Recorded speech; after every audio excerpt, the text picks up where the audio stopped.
칼 마르크스. 역사상 가장 뜨거운 논쟁을 불러일으킨 이름이죠. 그런데 마르크스가 정말로 꿈꿨던 미래사회의 모습은 과연 무엇이었을까요? 오늘은 그 미완성 청사진을 둘러싼 두 가지의 팽팽한 해석을 깊이 파고들어 보겠습니다. 자, 핵심 질문은 바로 이겁니다. 자본주의가 무너진 다음 세상은 어떤 모습이어야 하는가? 여기서부터 길이 완전히 두 갈래로 나뉩니다. 하나는 자유로운 공동체들의 네트워크, 다른 하나는 아주 강력한 노동자 국가. 마르크스의 최종 비전을 두고 벌어지는 이 거대한 지적 충돌, 지금부터 시작합니다. 본격적으로 들어가기 전에 이 논쟁의 양쪽 끝에 뭐가 있는지 한번 보시죠. 한쪽은 자유로운 연합, 즉 어소시에이션을 이야기합니다. 국가는 결국 사라져야 한다고 보죠. 반대쪽은 혁명 국가입니다. 혁명을 완수하려면 강력한 국가, 이른바 프롤레타리아 독재가 필수라고 주장해요. 정말 정반대죠? 자, 그럼 첫 번째 주장부터 자세히 살펴보겠습니다. 경상대학교 정성진 교수가 내세우는 관점인데요. 이 해석에 따르면 마르크스가 궁극적으로 원했던 건 중앙집권적인 국가가 아예 없는, 완전히 분산된 자유로운 사회라는 겁니다. 정성진 교수가 내세우는 핵심 개념이 바로 이 어소시에이션입니다. 좀 어려운 말 같지만 쉽게 말해 국가라는 거대한 권력 기구 없이 자유로운 개인들이 만든 협동조합들이 연합해서 사회의 생산과 노동을 직접 통제하는 것. 이게 바로 마르크스의 이상사회라는 거죠. 와, 이 목록을 보면 정말 흥미롭습니다. 정 교수는 이 10가지 원칙이야말로 마르크스의 진짜 비전이라고 주장하는데요. 국가 소멸, 심지어 노동 자체의 폐지까지. 굉장히 급진적이죠? 그러면서 이게 우리가 흔히 아는 전통적 마르크스주의와는 완전히 다른 길이라고 딱 선을 긋는 겁니다. 자, 그럼 이제 반대쪽 목소리도 들어봐야겠죠? 원문 텍스트에 등장하는 반론인데요. 여기서는 정반대의 이야기를 합니다. 마르크스 이론에서 강력하고 중앙집권적인 국가는 절대 포기할 수 없는 핵심 요소라고 강하게 주장하죠. 이 표를 보면 두 시각의 차이가 정말 한눈에 들어옵니다. 한쪽에선 국가가 없어져야 한다는데 다른 쪽에선 오히려 더 강화되어야 한대요. 아래로부터의 참여 계획이냐, 위에서 내리는 명령 경제냐. 그야말로 모든 지점에서 이렇게 팽팽하게 맞서고 있습니다. 이 반론의 핵심 논리는 아주 명확합니다. 강력한 노동대들의 국가, 즉 프롤레타리아 국가는 반혁명 세력을 억누르고 새로운 사회를 건설하기 위해 반드시 필요한 도구라는 거예요. 이걸 포기하는 건 자본주의에게 다시 문을 열어주는 것과 같고 결국 마르크스를 왜곡하는 거라고까지 비판합니다. 정말 이상하지 않나요? 어떻게 똑같은 마르크스의 글을 읽고 이렇게까지 정반대의 결론을 내릴 수 있을까요?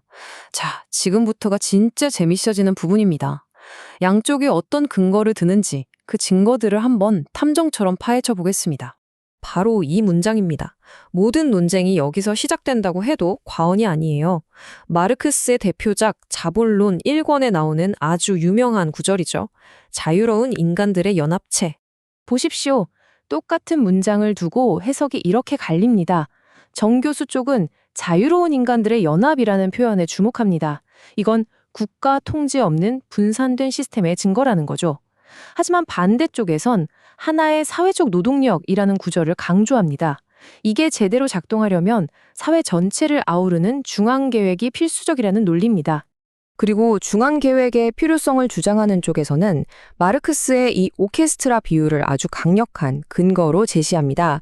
오케스트라의 지휘자가 필요하듯이 사회주의 경제처럼 거대한 공동 작업에는 반드시 지휘하는 권위, 즉 중앙의 통제가 필요하다는 거죠. 여기서 또 다른 중요한 논점이 등장합니다. 혹시 마르크스의 생각이 시간이 흐르면서 바뀐 건 아닐까? 특히 1871년에 파리 공윤이라는 엄청난 역사적 사건을 겪으면서 말이죠. 이 사건이 어떻게 해석되는지 한번 들여다보겠습니다. 이 시간의 흐름을 한번 보세요. 1848년 공산당 선언에서는 분명 생산 도구를 국가에 집중시키라고 했어요. 그런데 1871년 노동자들이 직접 정부를 세운 파리 코뮌을 경험한 뒤 마르크스와 엥겔스는 기존 국가기구를 그냥 가져다 쓸 수는 없다고 말을 바꿉니다. 그리고 훗날 엥겔스는 아예 이 파리 코뮌을 프롤레타리아 독재라고 부르죠. 이 변화가 논쟁의 핵심입니다. 바로 이 문장입니다. 파리 코뮌을 둘러싼 논쟁의 한가운데에 있죠. 기존의 국가기구를 단순히 장악할 수는 없다. 이게 대체 무슨 뜻일까요? 여기서 해석이 운명처럼 갈라집니다. 정 교수 같은 입장은 이걸 마르크스가 중앙국가라는 아이디어를 아예 포기한 신호로 봅니다. 반면 레닌을 비롯한 전통적 해석은 다릅니다. 이건 낡은 부르주아 국가를 완전히 분쇄하고 그 자리에 완전히 새로운 노동자 국가를 세워야 한다는 훨씬 더 과격한 혁명의 의미로 받아들이는 거죠. 자, 이제 한 걸음 물러나서 전체 그림을 보겠습니다. 이 머리 아픈 이론 논쟁이 그냥 책 속의 글자 싸움으로 끝나는 게 아닙니다. 이 두 개의 서로 다른 청사진이 현실 세계에서 어떤 결과를 낳을 수 있는지 그게 정말 중요하거든요. 맞습니다. 이건 단순한 학문적 논쟁이 아니에요. 권력을 어떻게 다룰 것인가, 혁명을 어떻게 이끌고 지켜낼 것인가, 그리고 자본주의 이후의 세상을 어떻게 만들어갈 것인가에 대한 근본적인 노선 차이입니다. 국가 없는 분산 모델의 위험성을 경고하는 사례로 유고슬라비아가 자주 언급됩니다.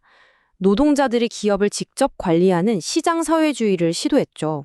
하지만 중앙 권위가 약해지자 지역 간, 민족 간 불평등이 커졌고 결국 경제적 혼란과 끔찍한 민족 분규 그리고 전쟁으로 이어졌습니다.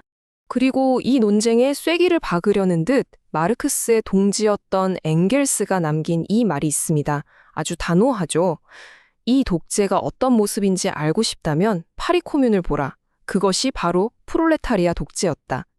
더 이상의 해석은 불필요하다는 듯한 선언처럼 들립니다. 결국 우리는 이 근본적인 질문 앞에 서게 됩니다. 한 위대한 사상가가 남긴 미완성의 청사진. 이것을 완성할 권한은 과연 누구에게 있을까요?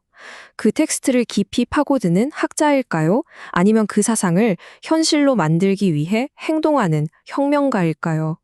이 도발적인 질문을 마지막으로 남기면서 오늘 이야기를 마치겠습니다.